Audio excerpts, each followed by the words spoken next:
When I was 17, I was around 170 to 175 centimeters tall with a skinny stickman physique. At 19, I was about 182 centimeters tall and roughly 3 centimeters above average. At 21, I was around 187 centimeters tall, which was the exact height I wanted as a kid. Why? Because I was a CR7 fan. I always wanted his haircut and his football skills too, but honestly, I had more like 2 left feet. Now, I've turned 22 and I think I reached my maximum of 170 to 188 centimeters. Some people say you can still grow until 23, but we'll see when the time comes. And what I've done to grow even after 20 and what helped me the most, we'll talk about that in this video. But before we start, as always, leave a like and subscribe. My goal is 50 subscribers this year, and let's jump into the video. But first, pause, let's talk about a few advantages of being shorter. Because a lot of people hate themselves for no reason and think it would help their growth. And the first advantage I noticed immediately in fitness was that while my shorter friends looked more built at the same weight, I didn't look like I was 88 kilo like I am right now. The reason? Our muscles are stretched longer, and even if we have the same muscle mass, it looks much more solid and built on shorter people. Take a look for example at Canelo Alvarez and Mike Tyson. I'm choosing athletes here, not bodybuilders, because steroids often play a role in making bodybuilders look wider and athletes represent a more realistic physique. And now I'll show you pictures of Alex Pereira, Deontay Wilder and Israel Adesanya. Izzy weighs around 100 kg in the off season for those who say he fights at middleweight, weight cut and all that. And now look at Tyson's body compared to Pereira's. I think you can clearly see who looks more built. Here is another example with non-athletes. Pop Smoke and Wiz Khalifa for example, who is also taller but looks not that built. Advantage number 2, outside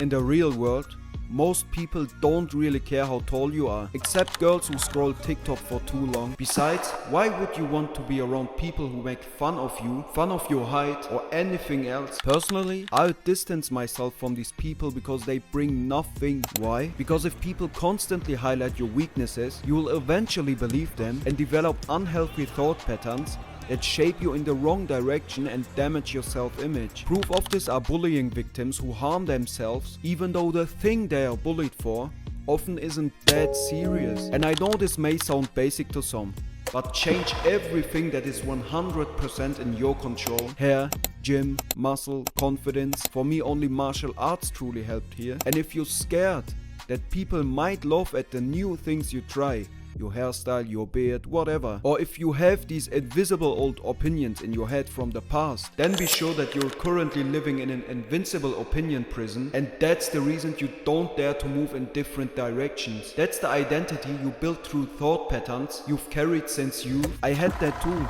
And the only thing that helps is stepping out of it. I even wrote myself an investment list with things I could do or buy to level myself up. And yes, the new clothes and everything will feel strange at first, but that's because you're developing a new version of yourself. I felt that, and everyone else felt that too. But enough with the talking. I said all this before the actual strategy, because the world reacts to you the way you think about yourself. So now let's get to the things you can do. See, height is about 70 to 80% genetics, but the rest, that small percentage is when you come in. And most people don't realize how much of a difference it actually makes. Let's start with the biggest weapon, sleep. Your body releases almost all of its growth hormone at night. If your sleep is bad, your growth is also bad.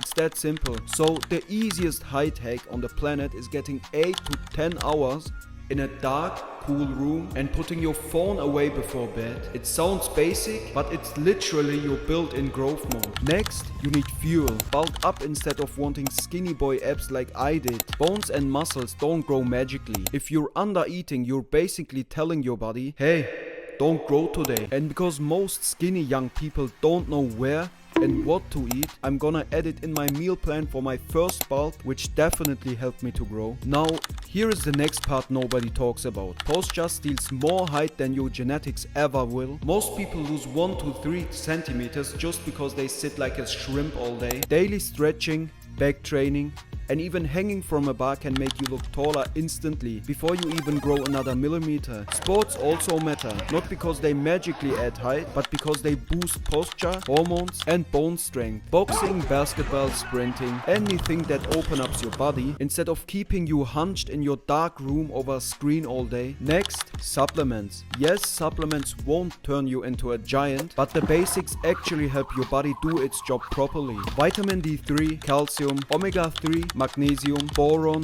and zinc. That's it. You don't need no grow taller TikTok pills or any other nonsense. And finally, here's the best part. Late growth is real. A lot of guys keep growing until 20 to sometimes even 24. So no, you're not done just because you turned 18. Your growth plates don't check your ID.